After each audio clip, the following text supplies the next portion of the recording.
26 जानेवारीपासून पुढचा हप्ता मिळणार आहे। उपमुख्यमंत्री आणि अर्थमंत्री अजित पवार यांनी आता ही माहिती दिली। दुसरीकडे 2,50,000पेक्षा अधिक उत्पन्न असलेल्या लाडक्या बहिणींनी योजना सोडावी असं आवाहन सुद्धा त्यांनी केलं।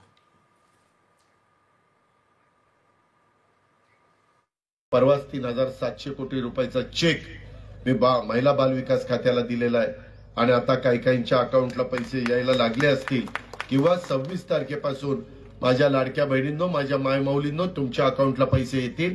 काय करायचं हा तुमचा अधिकार आहे, तुम्ही त्या पद्धतीने करा।